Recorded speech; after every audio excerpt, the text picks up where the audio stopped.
All right, let's get everybody up in here before it's officially time to go. And we got a spinning wheel. 1 and 2, 1, done, and 2. Welcome in, welcome in. It is Tuesday night, September 13th, 6:03 p.m. Mountain Time. Means it's time for an episode of Building the Broncos. I am your host, Nick Kendall, and joined by, as always, on these Tuesday evening shows, Carl Dumler. Carl, we've been here before, but it's never fun talking after a Denver Broncos loss in upsetting fashion. And man, just it's like the season's not over, but man, the ability to beat themselves, rip victory from the jaw or defeat from the jaws of victory. Bad feelings there, but luckily I think the good feelings are going to be better from here. How are you doing? I'm doing all right. I mean, a day after you get that about 24 hours to process, not quite 24 hours yet, but you get a little more distance from it and you kind of go, okay, there's some good things you can take from this, some bad things that obviously played into it of, you made a lot of mistakes to lose this game. Yep. I mean, it wasn't that Seattle won this game. It's that you went out there and found They many made less different ways. mistakes. Yeah. But so at least there's room to build on. You can sit there and say, okay, they could have scored closer to like 30 points in this game. Should have been. And, at that point you're going, hey, that's a great offense. They only punted once, had 0 3 and outs. Defense held them to 0 points in the second half. So like I said, there's some good things in there. And there's obviously a lot of bad. And so it's just a matter of how much more can they grow? How much more can they show improvement as the weeks go on? And the coaching staff as well. Yeah. Obviously, there was plenty of mistakes on their part with this, but I'm not too worried. It's still, you're kind of talking about this whole build up to this moment, and it makes me think of like that great movie that you're just all excited about, and then you actually go see it, and you're like, oh, that was a dud. You know, like we've been building for 6 months since we got Russell Wilson for this moment, and then they lay a dud for their first game. So hopefully, the final season of Game of Thrones, right? Yeah. So hopefully moving forward, things will start looking a little bit better. Yeah, absolutely. We got Jay Valentine coming in. We'll get to some of the news here from today, but he says that with Miners out, Quinn Miners hamstring injury expected to be out 4-ish weeks. We'll see if he goes on the short-term IR. We'll see. Could the Broncos bring up Netani Moody? I definitely think that is possible, especially if they are going with the short-term IR. You still have Luke Wattenberg. You have Graham Glasgow as well. Jay Valentine saying don't trust Glasgow. That's obviously the Broncos trust him more than Moody because he was the active roster and the first guy out there, but he's going to have to play better than he did. Diamond Rattler coming in saying, you guys see what Hackett said today? Looking back, we should have went for it. Haha, bruh. Yeah, that's a Tuesday morning quarterback there, but that's okay. We'll get into that too. King Castle in here. Don't recognize this name, but good to have you in here. Casey saying, up is the only way. 100%. Ryan Rice, what's up, Broncos country? Good to see you. Jay Kozaz saying, I don't know whether to be mad or sad with Hackett. I feel like it's just kind of, how do you feel about Hackett today, Tuesday morning quarterbacking it with the comments from the press conference? I mean, I appreciate that he at least took ownership. Hey, we messed up. A lot of time, I mean, that was part of my problem with Fangio was that guy never wanted to take any ownership for anything that the coaching staff did. It was always, well, players should have executed better. So at least Hackett's kind of going, hey, some of this is on me. I messed up. I won't make that decision again if you're in that kind of situation again. So hopefully that's kind of the case. But we got Worm for Mayor coming in with a $9.99 super chat. Appreciate that. Saying, what a great evening for building the Broncos after a tough game. Yeah, like I said, we like to keep it. I mean, we like to keep balanced. We're not going to be 2 up or 2 down on this game. It's one game. And week 1 always has the craziest outcomes. I mean, who would have thought Giants winning the game? Yeah. And Daniel Jones being one of the most efficient quarterbacks of week 1. There's a lot of people didn't think he'd start this year. So it's crazy what happens. And then things kind of balance out as the schedule goes on. So like I said, it's not obviously time to hit the panic button yet. They let a game go that they should have won.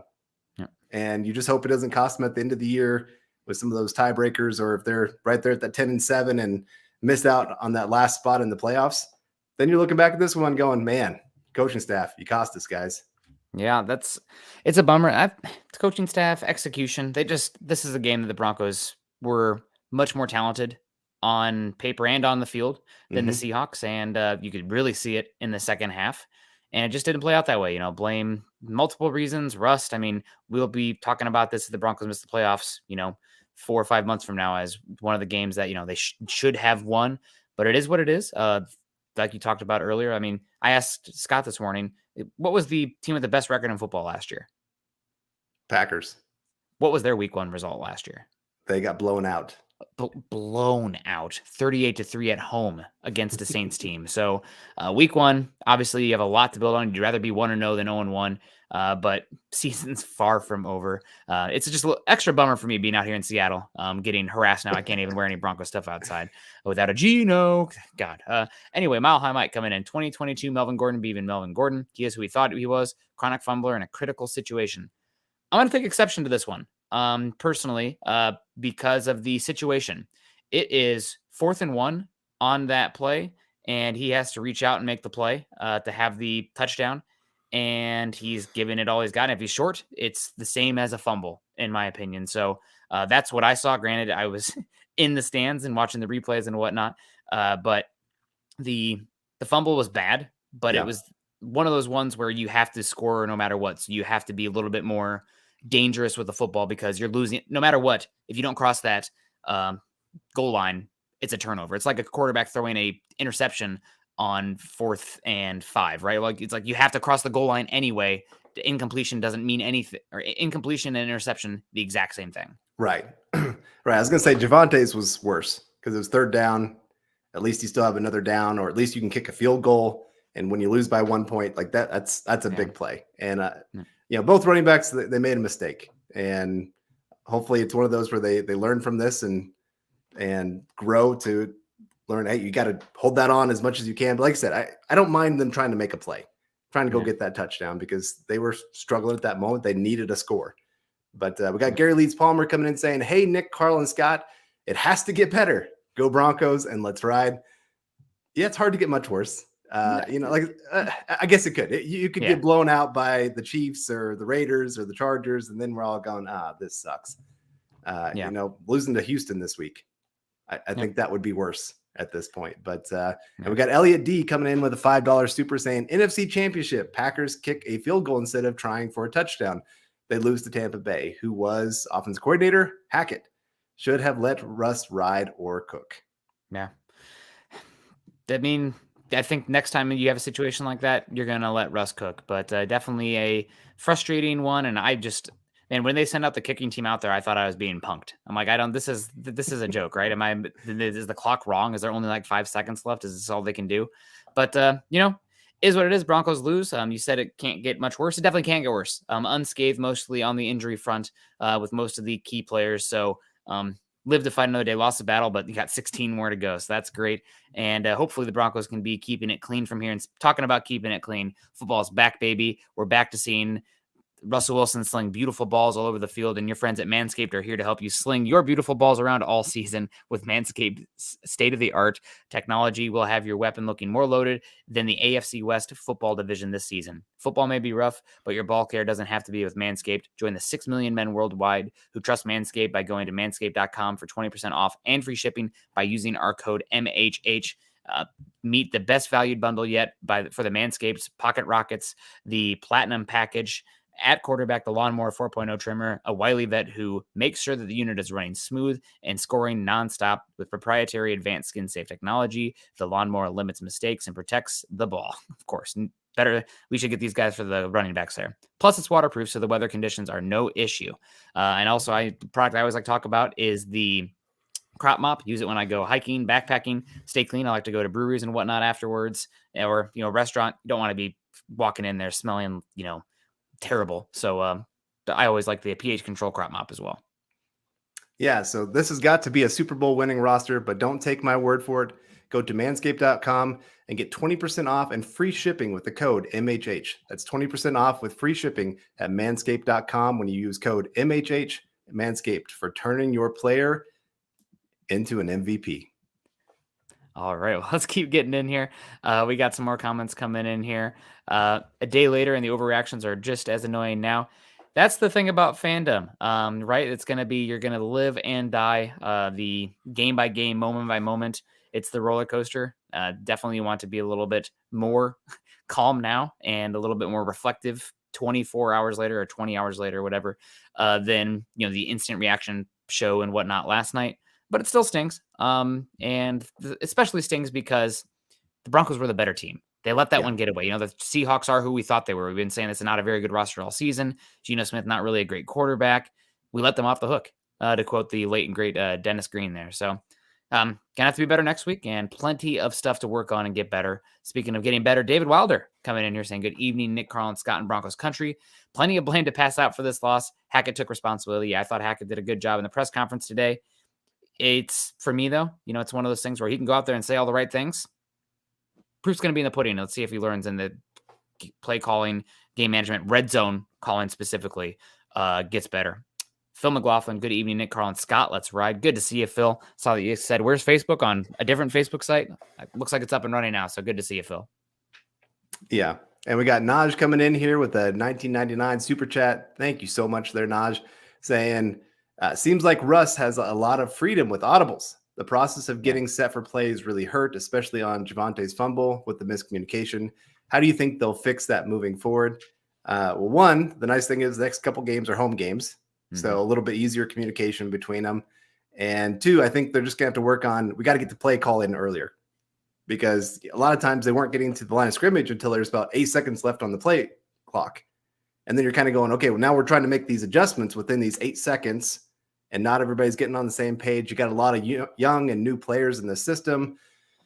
And like I said, it's just going to take a while to get that chemistry where everybody can get on the same page. When Russ goes like this, they all know what he's doing. You can see he was having to direct some of the wide receivers. Hey, you're supposed to be on this side. You're supposed to be over here. And so, again, that's just going to come with more time. And that's the unfortunate part that we talked about early in the offseason. We said that this offense, to expect them to come out and be absolutely explosive day one, that was going to be a little bit of a pipe dream. It takes time. Yeah. You think about Peyton Manning when he first got here, team started out 2-3. Tom Brady with the Tampa Bay, it took them about 6-7 weeks before they really got on the same page, going in the same direction. So it just give it a little bit of time. There's going to be some confusion. There's going to be some sloppy looks on offense, especially. You hope that the defense can carry them through this, and you hope that they can clean up a lot of these stupid penalties. The personal fouls, those are ridiculous. You would hope, especially these home games, those false starts, those won't be there this time. So I think there's a lot of things that they can clean up pretty quick. But again, just that communication, that's always going to take a little time. Yep. It's going to take a little time. The one issue is that these are winnable games in the front end of the schedule right now. So you should be, in a better situation, injury dependent there. Let me knock on my plastic table here. But the second half of the season for those games are going to be tougher opponents than you had. So hopefully this is one we don't look back and it's one that we let get away. But that's the ebbs and flow of the season, right? The Broncos, who's picking the Broncos right now to go, or at least, a couple weeks ago, who was picking the Broncos to go into Los Angeles on Christmas and beat the Rams? Not many people, probably. Broncos could do that. The Rams look pretty vulnerable up there, especially against a run team. So we'll see how that plays out. We got Andrew Lampy coming in here saying, "Hey, all, sure wish Wilson would run more. That threat would open things up more if the defense has to protect for that." Yeah, sitting from where I was sitting, pretty high up looking over the stadium, I was a little bit surprised to see Wilson's movement skills be a little bit slower than I thought they'd be. Again, he's what, 30, 31 years old, 33 years? I don't even know. He's in his 30s now, and he's going to be a different type of quarterback, 33 years old. So, and he's also a little bit bigger than he has been in previous years. So he's going to have to evolve his play style. He's not the same quarterback as he was during his rookie contract, no doubt.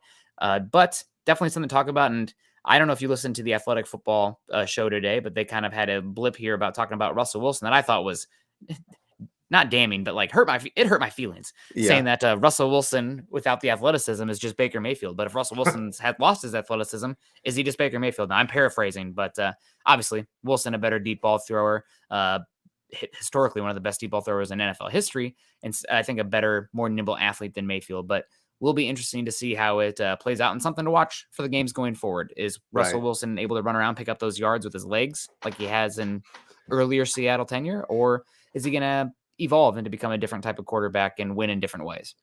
Well, and I thought he showed a different side to himself. There was a few more throws over the middle, especially that second half. Yeah. where he wasn't making some of those these last few years. I thought he did a great job. He had 2 touchdowns that were just, I mean, they were inches away from being touchdowns. Tight end dragging his foot, like that should have happened. That should have been a touchdown. Tight end made a horrible step. I don't know what was going on there. But then Andrew Beck, I mean, it's a tough catch.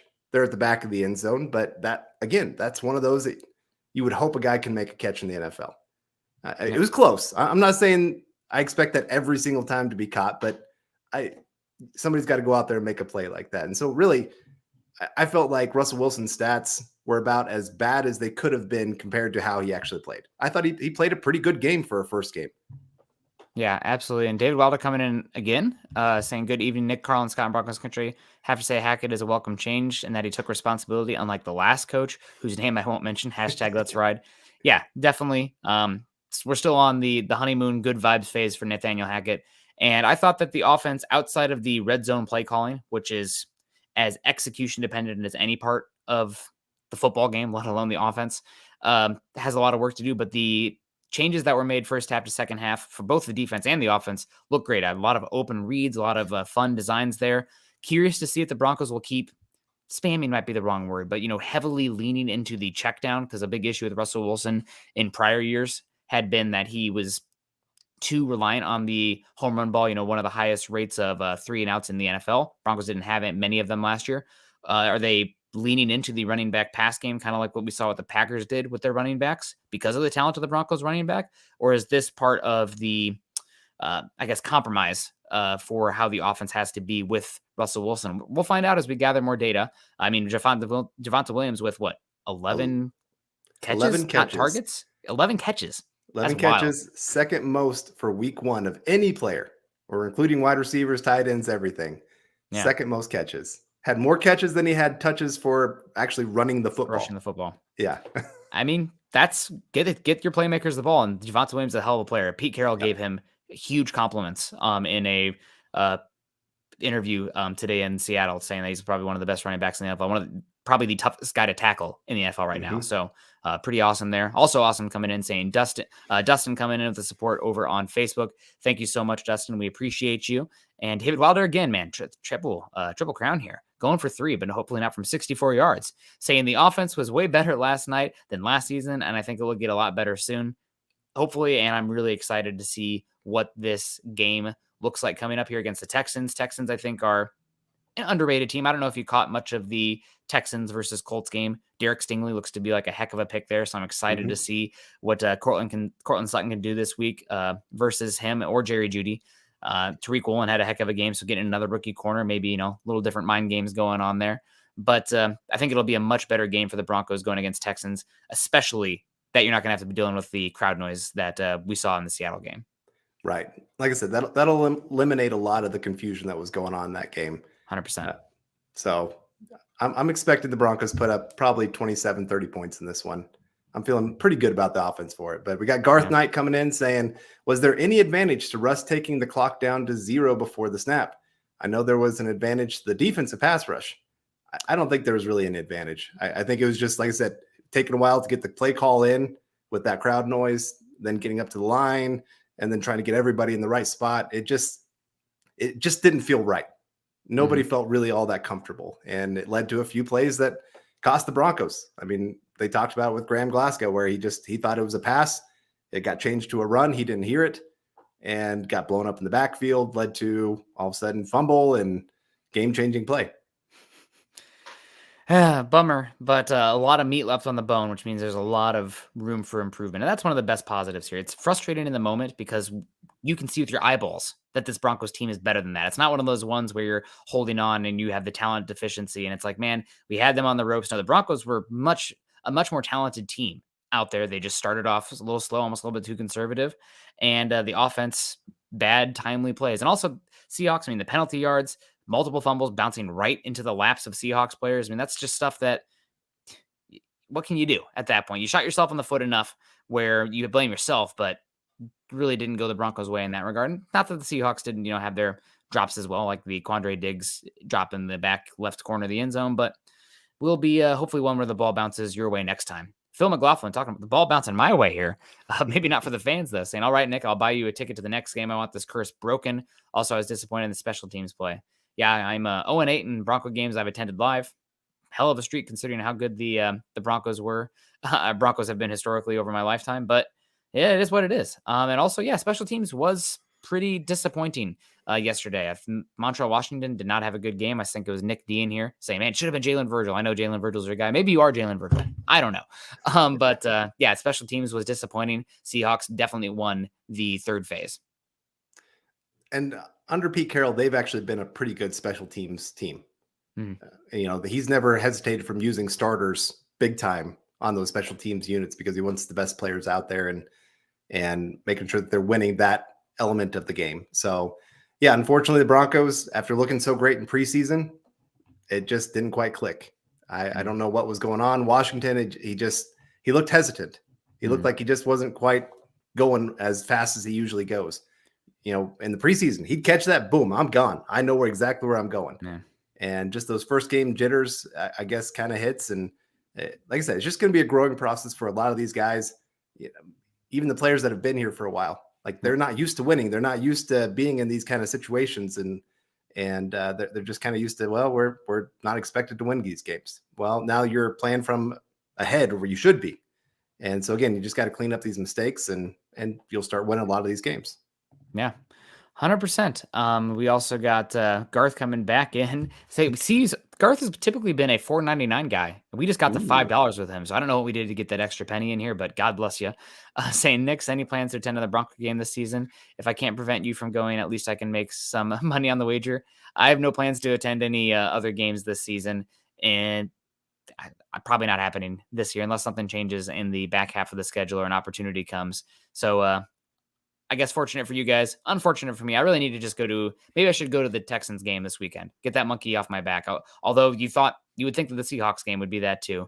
But because of my location, I've only ever been to one game in Denver, and it was 2018 versus the Rams. I think it was 2018. Bradley Chubb's first game, and it was just cold and raining and miserable.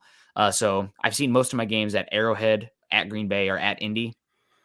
That's a tough one for Denver. So I think that part of it's been the schedule. But alas, here we are 0-8.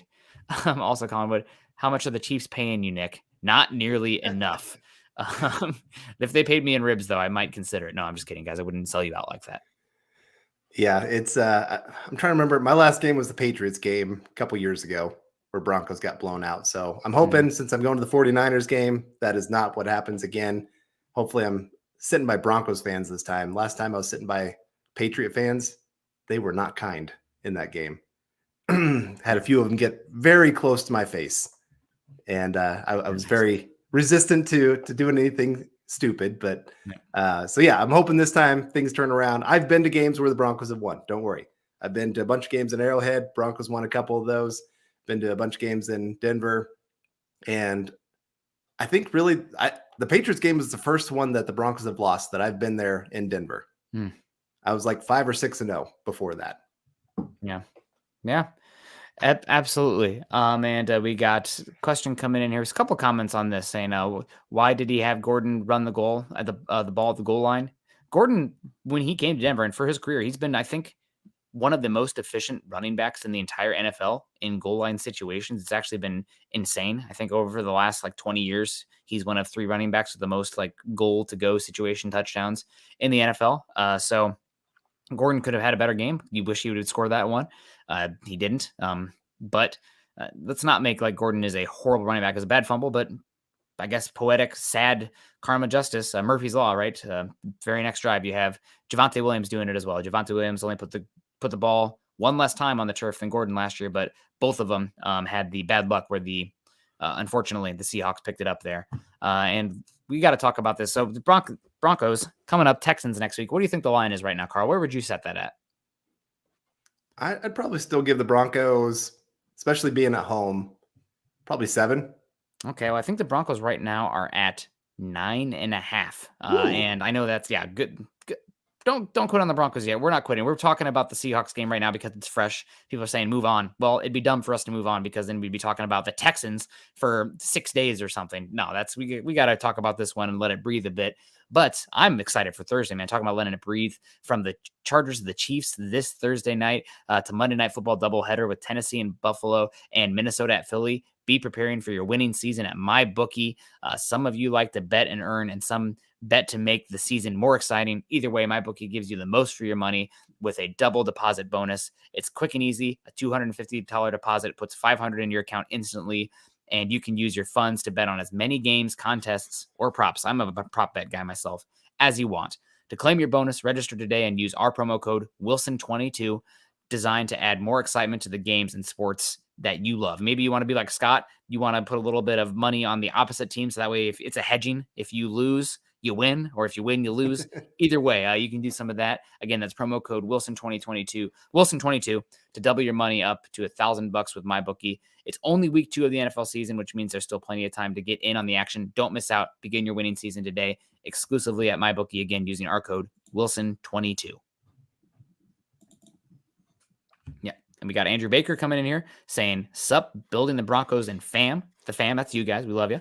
We're all fan, though. Saying it's overreaction time. Hate the loss, but we're going to get the kinks out early. Not blaming Nick. Blame me. Please, I'd rather you blame me. I'd rather that than, the defense coming out maybe a little too conservative, the tackling, the defensive penalties, the 12th man. Oh, God, so annoying.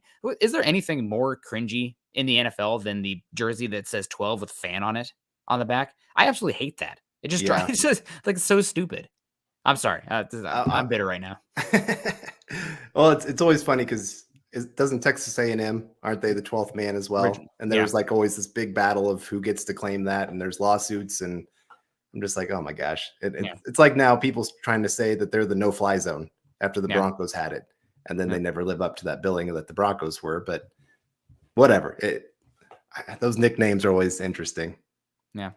It is interesting, but thank you so much, Andrew, for the support. We really appreciate you coming in here and supporting us. We also got Kenneth Booker. What's up, fellas? When McManus missed the practice field goal when Pete tried to freeze him, Hackett should have put Russ back in. That would have been hilarious.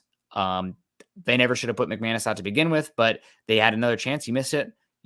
That's a chance to think about it again. I don't think that's a bad thing to do, but is what it is. I don't think you will see another McManus field goal attempt from 64 with time left on the clock. Now, if there was 5 seconds left, or it was the very end of the first quarter with like time about to expire, that's one thing. But with time left on the clock, plenty of time, 2 timeouts, letting it drain all the way down. I think it was a minute left. I don't get that one, but is what it is. And I saw also there was a Football Outsiders put out a percentage of so ESPN originally put out a percentage saying it was about a 50-50 coin flip for if the Broncos make that field goal or if they convert it based on league averages.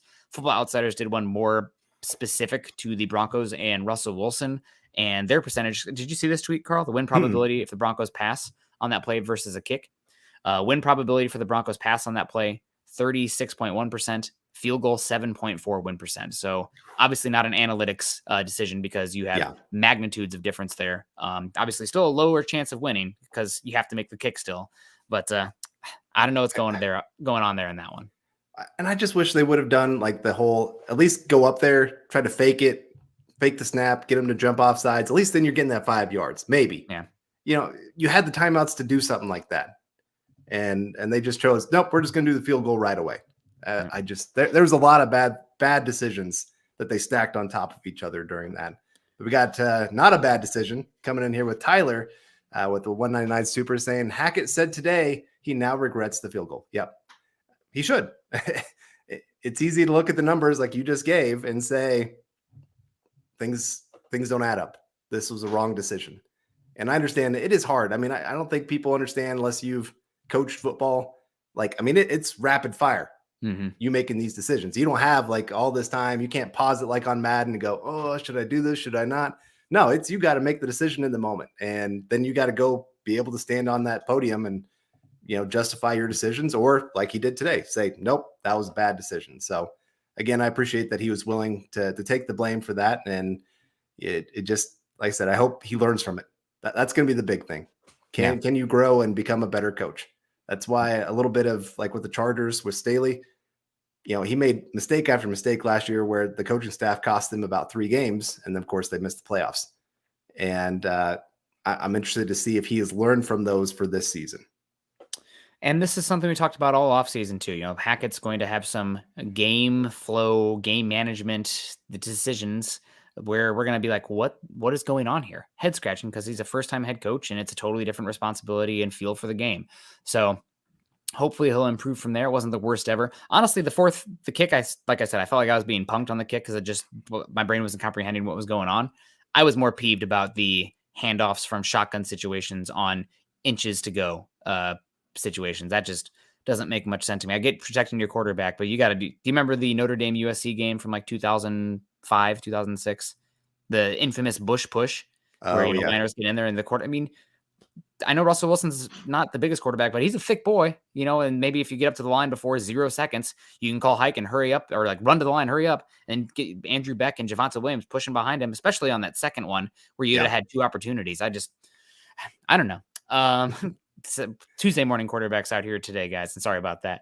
Patrick coming in here saying, good afternoon, sirs. Good afternoon to you, Patrick. Patrick, our friend over in Hawaii with the Lion Coffee Company. We appreciate you so much. God, that stuff has been so good. I've been drinking it up, quite literally. Naj coming in here, $9.99, saying, I believe the talent is there to win the West. I hope you're right. Seems like a lot of the national media right now is dancing like, well, it's always been the Chargers and the Chiefs. Everybody else, who cares? They're not that good. So we'll see how the season plays out. I mean, people are just kind of dunking on their priors, but very impressed by Russell Wilson's and his effort on the team, like Alberto Cuevanov on the first down stretch. That was awesome.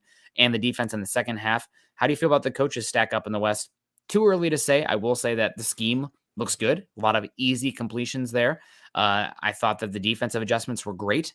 And I thought that overall looked pretty good. There's some questions about, I thought we'll get into this in a bit. It's a little bit of stock report here. As you guys been following Building the Broncos for a while, Carl and I love to do that on Tuesdays in the season. So we'll get into that. But some players stood out positively and some stood out negatively compared to what our perception was going into the game. Yeah, for sure. And like I said, you love the effort of the players.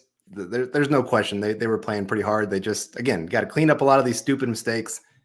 A couple of the personal foul penalties, like Bradley Chubb had himself a great game other than the stupid mistake of going up high on the quarterback. Didn't hit him in the helmet, I didn't think. I mean, just hit him in that upper chest, but they're always going to, if it's close, they're going to call it. You got to know not to make that mistake. And he's done that throughout his career in the NFL. Just get that stupid personal foul penalty, and it erases a good play by him. He actually got pressured. So, like I said, just so many things that you look at and you go, oh, what was going through your head? Yep. There's always that kind of things where it plays, here or there could have gone one way or the other. The Broncos, I mean, Cortland Sutton flinching on that beautiful design Andrew Beck pitch play. I mean, 7 points or 4 point swing there off the board. You win the game probably if you have that one. So we'll never know. But again, plenty of correctable actions for the Broncos in this game where, what, we see how talented we are. We should have won that game. Now I'm pissed. I got to be better, and everybody's got to be better. Because those are margins, especially in the AFC West and the AFC in general, where you're going to have to tighten that up. And losing this one early, maybe it turns out to be a blessing. I don't know. We'll see how it plays out.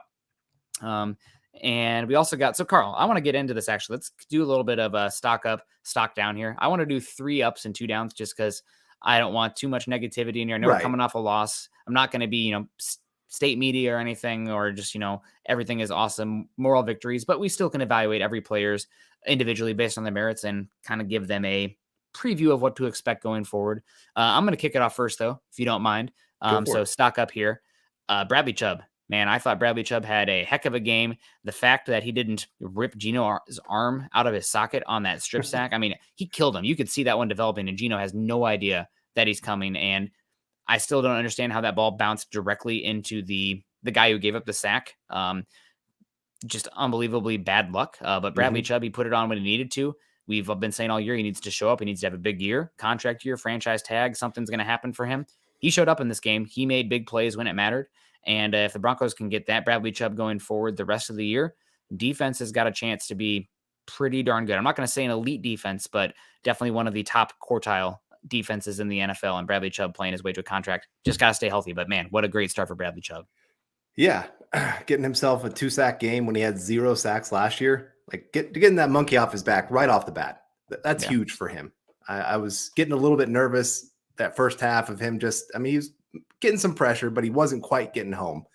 And so to finally see him get home was huge. And I'll go with the guy next to him, DJ Jones. Yep. That guy was a monster in the middle. I mean, to see what he brings to the table compared to what the Broncos had last year in the run defense. Oh my gosh. Yeah. Agreement right here. DJ Jones was a stud. Was so happy to see it. His ability of even being double teamed and still making the play. Like there's about 3 times where he was double teamed and he just kind of threw both guys to the side, running back, boom, taking him down. And I was just so impressed because if he's getting blocked out of that play, it's a wide open hole. So having him on the field is making such a huge difference for that defense. You can tell when he's not on the field, teams are going, oh yeah, we can run against this.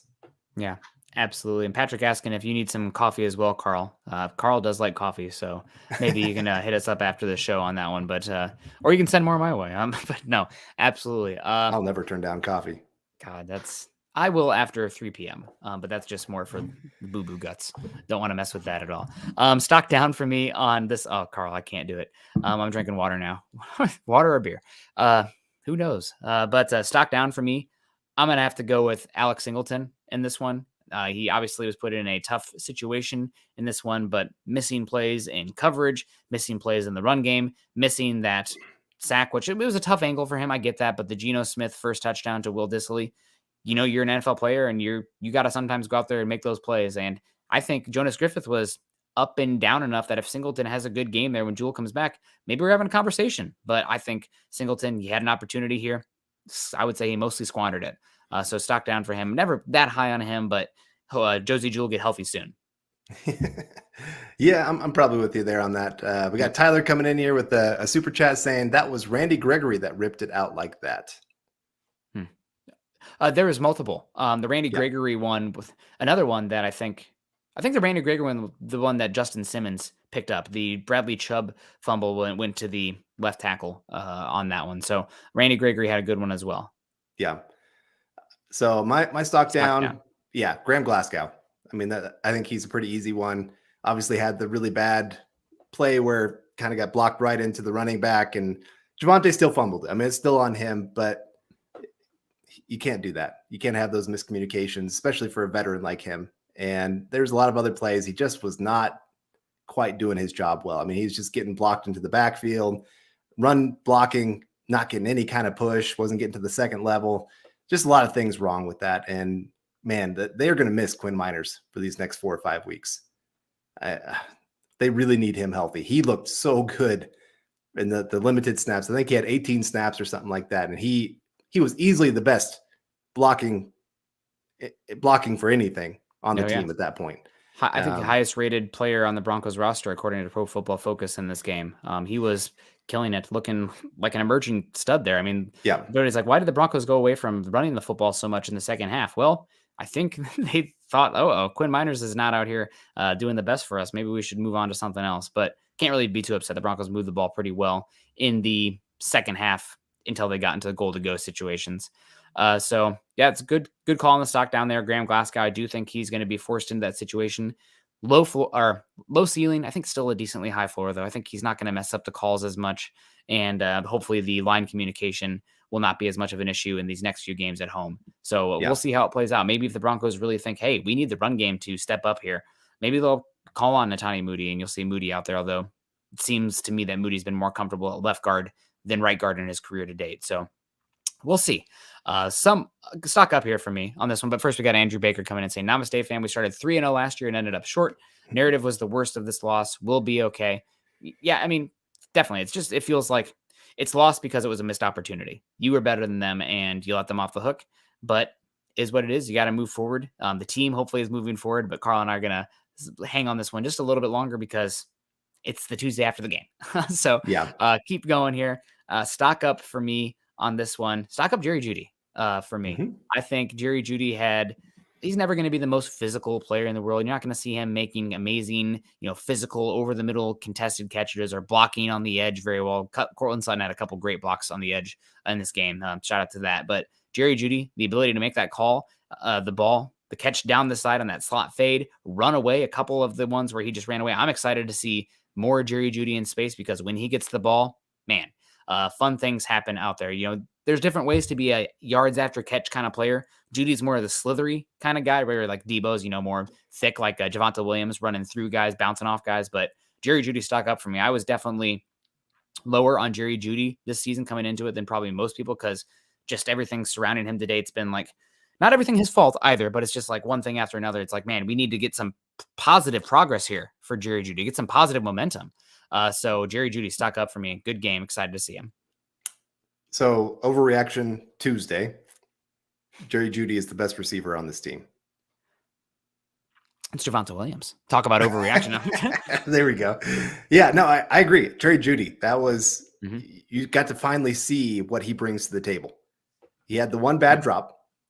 I mean, we still got to look at that and say, okay, you still got to clean some of these things up. But his ability to turn, a 10-yard play into a 40-yard play on display, catching that deep pass, like you said, that deep fade, and then making guys miss. It's enough that he made the catch, but then to be able to actually go make some plays down the field and turn that into a touchdown, that's the difference that he brings to the table. And so I'm excited, like you said, just to see that relationship with Russell Wilson continue, just to have that kind of trust that these two can get on the same page and make plays down the field. But I'll go Cameron Fleming as my next stock up.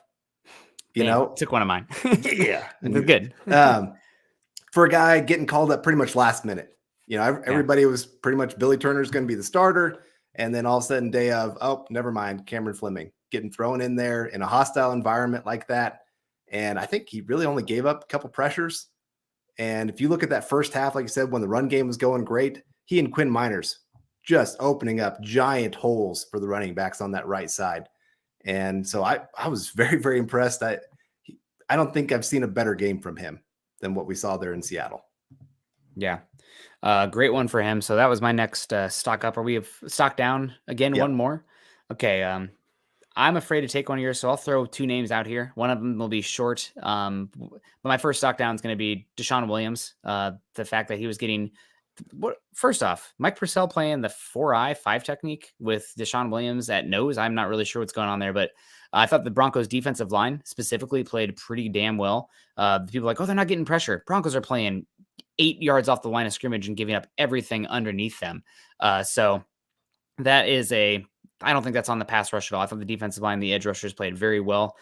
Just the Seahawks were playing a very conservative game. I think Geno Smith had the worst average yards per throw in football this last week because of how the Broncos played defense in that first half, keeping everything in front of them. One of the reasons DK Metcalf can get 7 catches, but only 36 yards, that style of play. But I thought the defensive line for specifically Desean Williams, bad game, getting forklifted on a few plays, getting pushed off, not getting much pressure there, getting beat and overcommitting on some pass rush reps as well. From what I saw, not impressed with him in this game as a starter. Again, I still think he's a solid rotational player, but they were playing a lot of 5-1-5 out there with him, and just did not think it was a good game for him. Yeah, I can get on board with that. All right, I'll go my next stock down. I'll go Kwan Williams. Okay. Injured, dinged a bit. Yeah, but he missed a few tackles where he could have stopped a couple of the drives there, especially in that first half, and just didn't look like the guy that we were hoping when he came in as that slot corner for us. Yeah. I just was not impressed. Of all the cornerbacks, he was the one I was least impressed about. I mean, I know a lot of people were kind of dogging on Patrick Surtain during the game. I was like, he was right in position. I mean, just DK Metcalf was making ridiculous catches. Mm-hmm. And so to see him right in position, he was making tackles, wasn't allowing a lot of those yards after catch. I really don't think that Surtain had this really bad game by any means. Yeah. And I mean, DK Metcalf he's a great receiver. He just got paid big money because he's such a great receiver. So I think again, he'll be fine this year. I'm not worried about him, but again, worrying about that 3rd through 5th cornerback, because that's going to be big time as the Broncos move forward. Yeah, absolutely. And one more just quick stock down for me. Nick Bonito didn't register a single play in this one. Broncos 2nd round pick. Obviously, the Broncos never really had a lead, but there was a lot of 3rd and long opportunities where you could pin your ears back and get it. Nick Bonito was passed on the depth chart by Jonathan Cooper, who had some plays. He was passing the depth chart by Aaron Patrick, who even registered a defensive snap out there. Nick Bonito was 0 from your second round pick. I know he's a second round pick at edge, but like, God, man, you probably need at least 3 to 5 snaps a game from him in those situations. And that's not a good return early on. One game. I know, but something to keep tabs on going forward there, at least. Probably the Broncos. Broncos maybe had some of like the least amount of rookie snaps of any team in the NFL this week. Yeah, I hate looking at power rankings, but I did look at ESPN's, and they did rookie of the day or whatever. And it was Washington, because he's pretty much the only rookie that made any kind of impact in the game. And it wasn't like it was great. I mean, his longest return was 21 yards on a kickoff return. Yeah. And so it's not great when that's all you get from the rookie class. Last year's rookie class, Broncos got incredible return on that. So to see him go from that to this year, I mean, I know this team's more talented, in part because those rookies have stepped up and are now starters for this team. But it's still, you wish you got a little bit more. Yeah. Yeah, absolutely. Mr. Graves saying a lot of Peyton memes today. Yeah, I mean, Peyton's always good content. And he probably would have had some choice words about how the game ended there, in his opinion. But, Peyton's a perfectionist, type A all the way. So definitely interesting to get in there. And one more stock up guy for me here, Alberto Cuevanov. I thought that, been rough on him as well. He got a block to get out there. Thought the Broncos did a good job matching all 4 of their tight ends out there in the game, but Cuevanov did, and we saw it in the game itself. Cuevanov did in this game what Noah Fant had not done: break a few tackles and have some ability after the catch, which is really needed when you isolate somebody with that athleticism, that size in space in the flat. You got to be able to you don't even have to make a guy miss, but at least, drag him forward for a few extra yards. And I thought Cuevanov, not a perfect game by any means, but in my book, his stock was pretty low coming into this game, and to see him get out there and make some plays, man, that's exciting. I think that's somebody that you're going to want to see going forward, and he's going to have some fun, exciting plays with that athletic package. Still has to get better as a blocker. Still kind of tipping your hand when he's out there because of that. But the pass catching, the yards after catch ability was out there. So excited about that. Yeah, it was crazy how much the tight ends actually were involved in this game.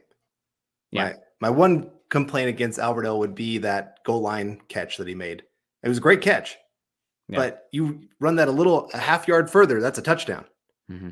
And I hate that when they do that. They run it just a little bit short, and then of course Broncos don't end up scoring a touchdown on that drive. So that'd be my one thing of just kind of saying, okay, you got to realize where you are on the field. Yep. But absolutely. But no, you're right. It was great to see him making plays, and it just adds another weapon to this team that teams have to worry about moving forward. You can't really leave this guy one-on-one and expect that you're going to win those matchups all the time. And had some people talk about Andrew Beck. Yeah, pretty good game for him. I mean, made a really nice run down the sideline there for a big play right there in I think it was first drive. And I think had some of the most catches he's ever had in a game. Probably the most he's been highlighted as a tight end. And it's just kind of crazy. You're thinking, man, the Broncos start out the season highlighting Andrew Beck of all people. Yeah. Beck had a few great blocks as well. There was one that I think it was a pitch or an outside zone stretch to the weak side of the field towards the left where Beck got out and took a cornerback for a ride. And Melvin Gordon got a good first down run because of that. And man, Gordon appreciated that. He was hyping Beck after that one. It was really kind of fun to see that happen. So Beck definitely as well. Is Beck your final stock up, or did you have somebody else? I'll go. I'm just going to go ahead and go with the tackles. I'll go Garrett Bowles. Garrett Bowles as well. Okay. I thought he had a pretty good game. It wasn't his best game by any means, but last year he kind of had a season that went kind of a little bit downhill. And I thought this was a good game for him to start off the season. Really held his own there at the side. Didn't look like he panicked like we've seen some in the past. Had a couple of times where you saw he just was a little bit out of position, but for the most part, looked like veteran left tackle that you like, and somebody that Russell Wilson can trust to hold up on his side. Yeah, absolutely. You know what else stock up for? Your memorabilia. If you use pristineauction.com, pristineauction.com is back with Mile High Huddle. Pristineauction.com is the most trusted sports memorabilia auction site with an A+ Better Business Bureau rating. We are teaming up with them once again on another great giveaway. Viewers of this show can win a Peyton Manning signed frame photo. Check out our Twitter page for pics of this great piece of memorabilia, better than him doing the timeout sign there on the Manning cast last night. To win, all you have to do is head to pristineauction.com and click register on the top of the page. or just follow the link in the podcast description. When you register, use our registration code Elway to be entered, and a bonus. Pristine Auction will kick in $10 for your first winning auction this year. Yeah, every time on pristineauction.com comes with a certificate of authenticity from the industry's most reputable authenticators. Upgrade your collection of signed memorabilia today and get $10 off your first item won when you use code Elway when you sign up. Again, pristineauction.com/register or use the link in the show description. Just use code Elway and get $10 off your first item won and be entered to win a Peyton Manning signed frame photo. Drawing will be held Monday, September 19th. So get in now. Yeah, absolutely. Some really great items there, man. That baby blue D helmet with the John Elway signature look pretty good behind me. Gotta say, if anybody wants to buy me off to not go to any more Broncos games, just kidding. I'm going to go at some point. I got to get to this Mile High Huddle meetup, which Carl's going to be at here Sunday Night Football against the 49ers. And hopefully that'll be a win, man. I bet you it's going to be electric in there, and some concerns going into that. So let's put a bow on it. Any questions that you have that we've gathered more data on now that you want to discuss? Anything that's like, okay, had questions about this. Now I feel a little bit better. I feel a little bit worse. Anything like that? Well, I mean, before the Quinn Miners injury, I was feeling much better about the run blocking than I thought I would be for this early in the season. Like they were moving people. They were getting holes, like I said, holes wide open for these running backs. They were finding the cutback lanes. It was looking like some of the best consistent running that we've seen in a while. Last year was kind of a lot of, okay, we'd have a nice run, then all of a sudden 2 or 3 stuffs in a row. Second half, obviously they got away from it. And obviously with Quinn Miners down, we'll have to wait to see what happens when he comes back. But it made me feel better that they were right off the bat showing some chemistry moving down the line. Yeah, I definitely agree with you on that one. For me, I thought even with Josey Jewell being out there, the run defense looked much improved to me. I was excited to see that. I think a lot of credit needs to go to DJ Jones in that regard. I mean, like you mentioned, I remember I had my binoculars there, like my nice little hunting backpacking set, want to watch out for bears or whatnot. But had that, and I was watching the game, and I'm like, holy bleep, 97 is just killing them out there. Like 97, I can't put that number to anybody right now. That's got to be DJ Jones. You'll pull up the binoculars. Yep, it's DJ Jones, absolutely wrecking them on the inside. But part of that also, I think, is the Broncos' edges. I think the edges did a great job in contain for the most part. I mean, there's going to be a few plays here or there, but Randy Gregory, Baron Browning, and Bradley Chubb. Last year, the Broncos were not only one of the worst teams in football at pass rushing from the edge, especially after Von Miller was traded, they were one of the worst at run defense from the edge. And they looked much improved this year. Obviously, they better be with the supreme jump in talent that you've seen out there. But the run defense looked a lot better, and it makes me feel a little bit better about some of these games coming up. Obviously, it's going to be more of a pass stopping importance for the Broncos this season. But you got games against the Ravens, you got games against the Colts, you got the Titans, you got the 49ers. You're going to have to stop the damn run to do that. So seeing that out there, especially without Josey Jewell, it should be that much better when he's out there, made me feel better about that question. Somebody we haven't talked a whole lot about, you were just kind of mentioning him there a little bit. How do you feel about Randy Gregory's debut with the Broncos? He was impactful in short bursts. He's pretty obvious to see because he's I think it was Draymond Jones called him the spider monkey, or they call him the spider monkey because he's so long and he's wearing that number 5. So he really stands out. But it was also pretty obvious that he was coming to the sideline a lot looking winded, which is not unexpected given how little reps he had. Forget the Broncos didn't play starters in preseason, even in like training camp and whatnot, not getting the conditioning. So I think that as he gets a little bit more conditioned, it should be better. But man, Randy Gregory, really fun player. He's the kind of guy that I would be just obsessed with coming out in the draft because he is incredible tools. Bend, length, burst, power, stunts, can drop into coverage some. I know Broncos were pretty excited about Ejiro Evero, especially how much they did, but hopefully some of you people screaming about Von Miller dropping into coverage don't look at the coverage snaps for Chubb, Browning, and Gregory in this last game. But I digress. But I thought Gregory had a really good. He was somebody that I wanted to talk about with the stock up as well because he looked good. Obviously, Von Miller's a better player one-on-one, but Gregory younger, contract, you're not tied to him as long. So I'm excited to see what Gregory can do here. Yeah, I'm with you. I thought he had a great game. Obviously didn't put up huge stats by any means of the ones that really pop off the page, but still making plays, getting pressure. Like I said, held the edge well in the run game. So I'm excited to see him continue to grow. And like I said, he's got to work on that conditioning. You got to have him out on the field more than he was, because that definitely hurt on a few plays. I mean, Cooper with his personal foul penalty. Oh my gosh. Sometimes just got to be smarter. So got Garth coming back in again. Thank you so much, Garth, for tonight. Nick, were there any cheers for Russ, and was there an appreciation video on the Jumbotron? I avoided the noise and watched the Manning cast after kick.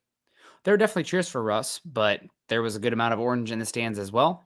And there were some fans, just clapping, but the boos seemed loud. But I was next to Seahawks fans that were clapping. You're not like crazy going nuts. That's our quarterback, woo, woo, woo. But, standing and clapping. Just the boos, I think, resonate a little bit more out there. And as far as the appreciation video, absolutely no appreciation video from the Seahawks on that one. Just kind of business as usual. So a little bit bummer on that one. I think they played it well, but I think deep down Russ's feelings were hurt on that one. I see that. We got Greg in here, or Mark in here. God, excuse me, saying great show, guys. Thank you, Mark. Hope you're doing well. I'm thinking about you this week with your surgery coming up. Hope you're doing well. Clayton Huron also saying great show, guys. Game night. Smash that like button and share on the way out. Let's ride. A few more things here that I want to talk about. I'm interested to see how this offense improves going forward. And I thought this game, they really did miss Tim Patrick. Outside of Judy and Sutton, did the wide receivers, any of the wide receivers make a single catch? I know KJ Hamler had one that was out of bounds. I know that there was a pass interference penalty that KJ had, but like, where were your other wide receivers? Did they even make a play? I mean, Tyree Cleveland had some block plays out there, but really it was a tight end running back centric game, which you're dealing with what you have, but you're looking for chunk yardage, especially with Russell Wilson. You need some wide receivers out there, and man, they looked like they were really missing Tim Patrick. Yeah, I'm with you. I wish they would have had a couple design plays to Montreal like they did in the preseason. Yeah. And got him going I think if they would have maybe got him going in the offense, maybe he'd feel a little more comfortable on special teams. It was probably just, I mean, you think about that environment again. Yeah. Seahawks known for their noise, and him playing at a very, very small school, other than going to that Florida game, he really had never dealt with a crowd quite like that. So I'm sure it was just a little bit overwhelming to be in that situation. But yeah, you're right. Another wide receiver has to step up. Hamler didn't do it in this one, unfortunately, kind of depending on him. But I've been saying it. I think by week 8, you'll probably start seeing him really start making impact. But until then, he's still going to be recovering. He's still not quite to what he was. As much as everybody's like, oh, his knee's doing great, he looks great in practice, I'm not seeing quite the same burst. That last preseason game, some of his cuts, not quite what they were last year. And it's okay. I mean, that's expected. Yeah. He came off a gruesome knee injury for a guy that requires his knees to be great. And so right now, again, just for these first 8 weeks, somebody else to step up. It was great to see, like I said, the tight ends did great. Unexpected that they were such a big part of it. Running backs, huge part of the pass game as well. So they're finding other ways to get some of those lost yardage with Tim Patrick gone. But it's still, like you said, it hurts, especially those red zone plays. You love having that 6'4" guy out there that loves to go up and highball the football, but they got to figure something out. Yeah, absolutely. And as we're wrapping up, Andrew Baker coming in here saying, what was worse, the coaching or the gameplay? I think the biggest thing was execution. That's such a cop-out answer, broad strokes on that one. But the turnovers, the tackling, the penalties, all of that screams execution. And, coaching, I have more issue with the 2 shotgun runs from the goal line, literally from the goal line. But again, maybe you learn from that. Maybe that's something you don't do next time. But we'll see how that plays. But I think execution in the end, and that's the other thing too. You left a lot of meat on the bone. That screams execution. If they go out there and just do their job, don't make the mistakes. That's a team that the Broncos probably should have beaten by 10 points yesterday. Alas, they made too many mental errors, did not execute, and coming out with the loss on week 1. Yeah, I think if they played Seattle, say week 3 or 4, when they've worked out some of this stuff, that's maybe like a 30-17 kind of game. Mm-hmm. But unfortunately, this is how the NFL works. Like, you got to be ready for that week 1 game. And this is maybe where, if we're talking about coaching, not playing any of these guys in the preseason. Maybe you didn't do the best to prepare them to get some of the rust knocked off. Because, I mean, that screams tackling. when you haven't done it in a live game and all of a sudden you're thrown in and said, hey, now go execute for the first time.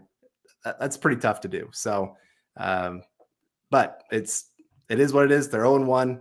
Hopefully, like we've said before, it doesn't cost them at the end of the year. Yeah, no, absolutely. That's we'll see. But again, both teams that went to the Super Bowl last year ended up starting the year 0-1. So we'll see what happens. And Chef Noise, Seattle fans are still amateurish. Okay. Well, that's yes, they are. They still have a little bit of a. I mean, the Sonics left them. Russell Wilson left them. They haven't made a baseball playoff since 2001, although that's going to change this year. And it's cold and gray a lot of the time. So I get it. But living out in Seattle myself. But no, it's all going to be good. I'm excited for how the rest of the year is going to go. Obviously, week 1 did not start like we'd hoped, but got a lot to be excited about. And I can't guarantee many things because, when you try to guarantee the future, you end up looking foolish. I can almost all but guarantee you that this season for the Broncos, for you guys in Broncos country, for us in Broncos country, it's going to be so much better than it has been in a long time. Didn't start off like we'd hoped, but this is going to be a hell of a season. A lot of fun. Yeah. So I was going to say, I feel better about this season even being 0-1 than last year after being 3-0. Yeah. Like after being 3-0, I was still kind of like, it wasn't great teams. Let's see them play a real team. And then they did, and it did not look great. And obviously season fell apart real quick. So at this point, I'm not worried at all. This didn't really change my view on this team at all. We really kind of predicted this is how they would start. A lot of rough moments, things not being on the same page. They'll be looking good by the end of the year. Yeah. Well, everybody stays healthy. Yeah. If everybody stays healthy, it's going to be a hell of a ride. Let's ride, as we say here. It's going to be a lot of fun to see. Make sure you guys are following Carl and I on Twitter. Carl is at Carl Dumler MHH. I'm at Nick Kendell MHH. Also, make sure you're following us at BTB Football Pod on Twitter there, as well as at Mile High Huddle. If you haven't done so yet, join our Facebook community at facebook.com/Mile High Huddle Pod, as well as facebook.com/Mile High Huddle. And if you haven't done so yet, if you're joining us on YouTube or if you have a YouTube at all, make sure you head over there, subscribe, like, and share to Mile High Huddle. Click the bell icon so that way you know when we go live. Some of us are a little bit more timely than others, but that way you're just hanging out. But you don't even have to have that bell notification when we go live, because just come hang out in the chat and start, spitballing with the rest of the community there. It's a good time. Carl, what's the rest of your night looking like? What are you up to? I might put on this game again and watch it again. Man, you're glutton for punishment. No, it was a fun game. It was a fun game. It was. There was still a lot of good to watch. Yeah.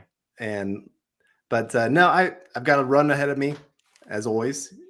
I like to go running in the evenings out here, and then I don't know, might just put on a movie or something, relax for the evening. There you go. Awesome. Well, that's great to hear. We love you guys. And what's the deal with Quinn Miners? Quinn Miners has a hamstring injury, going to be out approximately 4 weeks. But once we get to 3 weeks, we'll probably have a little bit of an update on that. But don't expect him until week 5, or an update on that until week 5 at the earliest would be my opinion on that. So, all right, guys. Well, we appreciate the heck out of you. You guys are great. Obviously, a loss isn't what we wanted, but the good times are just getting started. We're going to have a great rest of the year. Hopefully, you guys, that's the bottom line on this one. Hopefully, you guys continue to practice compassion and kindness. And as always, go Broncos.